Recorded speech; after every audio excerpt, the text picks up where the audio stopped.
Hello, my name is Carrie Brown and I am with the Central Mississippi Regional Library System. Today I'm going to be reading to you chapters 3 and 4 of A to Z Mysteries, The Jaguar's Jewel. Written by Ron Roy, illustrated by John Stephen Gurney, published by Random House, New York. Chapter 3. Dink's uncle lived in a squat gray building a few blocks from the museum. A tall man in a gray uniform opened the doors.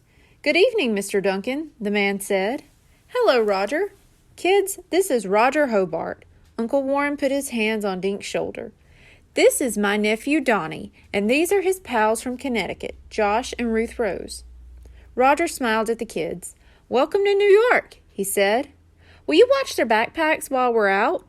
Uncle Warren asked. "I'm taking the kids for dinner. Any suggestions?" Roger rubbed his stomach. "How about the Panda Palace for Chinese?" "Perfect," Uncle Warren said. "How about it, kids?"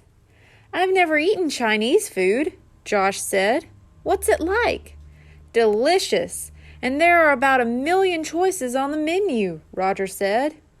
"All right," Josh said. "I'm game," Dink said. "Me too," Ruth Rose said. "Can we eat with chopsticks?" Uncle Warren laughed. "Of course." They walked to a street called Broadway. The wide sidewalks were crowded with people.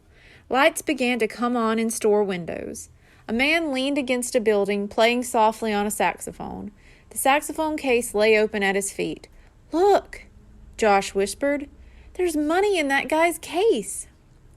"If people like his playing, they give him money," Uncle Warren explained.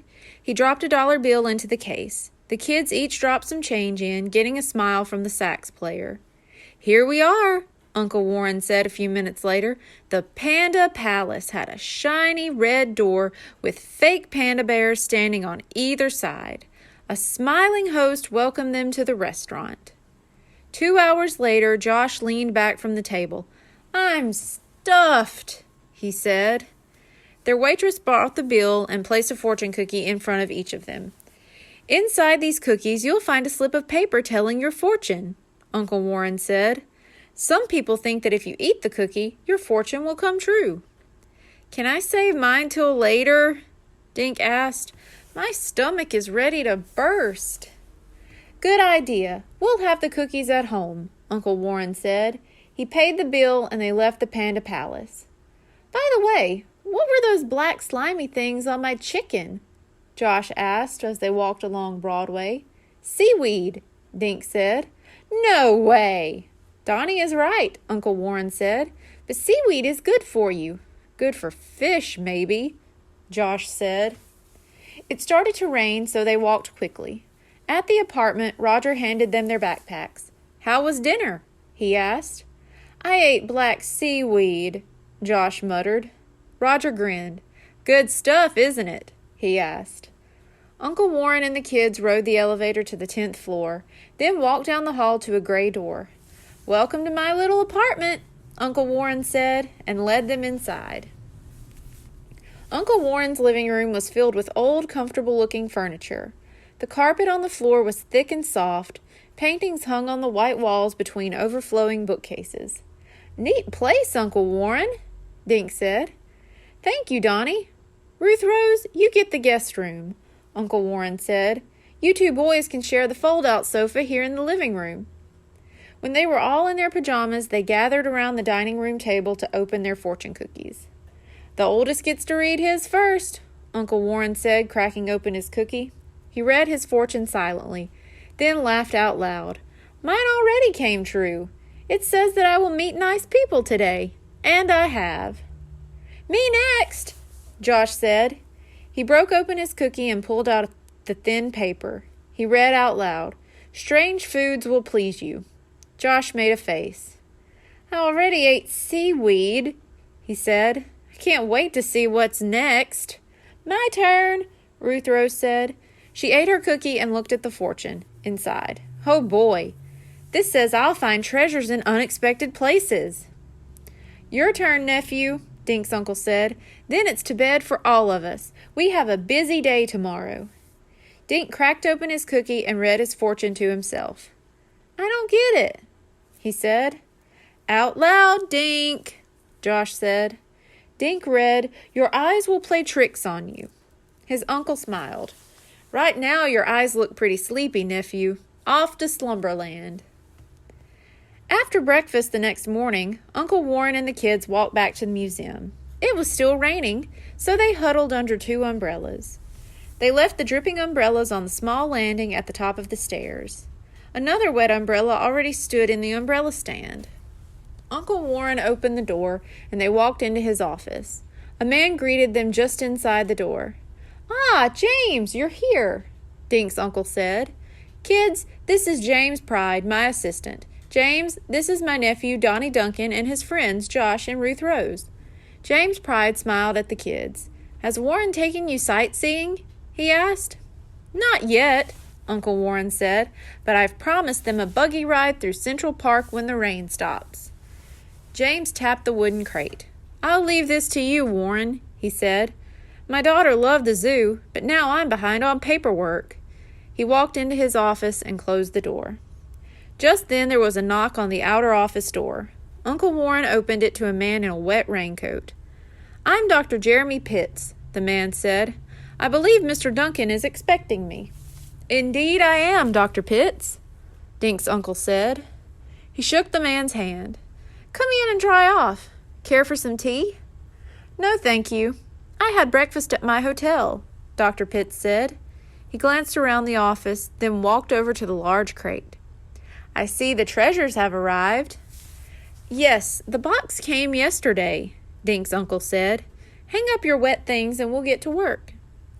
Once more, Uncle Warren pried off the crate's lid. He lifted each piece from the crate and handed it to Dr. Pitts, who carefully removed the wrappings. Using a special magnifying glass, he examined each item, then checked it off a list. The kids helped by rewrapping the treasures. There were several more gold cups, a few carved animals, some pottery, and colorful masks made of jade and feathers. This all looks in fine condition, Dr. Pitts said. He glanced at his list. But where is the Jaguar, Mr. Duncan? Dink's uncle reached down into the crate. Donnie, can you give me a hand? He asked. Dink hurried over, and together they lifted the long, heavy package out of the crate. Place it here, please, Dr. Pitts said. He stood near the right side of Uncle Warren's desk. Watch the fish tank, Donnie, Dink's uncle said as they set the heavy package down on the desk. They all gathered around Dr. Pitts as he stripped away the brown paper. Josh let out a gasp as the plastic bubble wrap was removed. The Jaguar was solid gold. It was lying down, staring out of ruby eyes. Between its front paws was an emerald the size of a golf ball. The green jewel blazed under the office lights. Isn't it spectacular, kids? Uncle Warren asked. What workmanship! Dr. Pitts wiped his hands on a handkerchief. Then he stroked the golden cat, feeling each curve and muscle. What's this? He said suddenly, bending over the jewel. Something wrong? Dink's uncle said. Dr. Pitts peered through his magnifying glass at the jewel. A minute later, he raised his head and looked at Dink's uncle. Sir, this stone is a fake. Chapter 4. What do you mean? Dink's uncle asked. I don't see how it could be fake. Dr. Pitts rested a finger on the jewel. This is not the original emerald, he explained. In fact, it's not an emerald at all. But how could that be? Dink's uncle cried. Look, I will show you, Dr. Pitts said. He took a small flashlight from his pocket. Will you please pull the shades and turn off the lights? He asked. Dink was closest to the window, so he pulled the shades down and clicked off the light over the fish tank. Josh hurried over to the switches on the wall. When the room was dark, Dr. Pitts turned on his flashlight and shone the beam on the jewel. Suddenly, the flashlight went out. Dink heard something hit the desktop, then roll off and make a soft thud on the carpet. Sorry, Dr. Pitts muttered. I seem to have dropped my flashlight. Can someone please? I'll get it, Josh said in the dark. He knelt down and fumbled around under the desk. Found it, he said a moment later. He stood, switched it on, and aimed the light at the desk. Thank you, young man, Dr. Pitts said. He took the flashlight and pointed it at the jewel once more. You see, if this were a real emerald, the light would penetrate, he explained. The light beam would go to the heart of the jewel. He tapped a finger against the jewel. But this is just glass.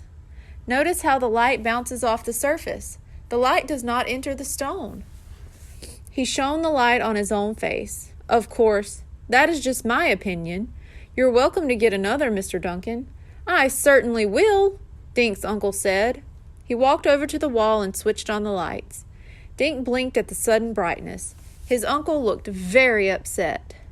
But I simply can't understand how the real emerald could have been switched for a fake one, Dink's uncle continued.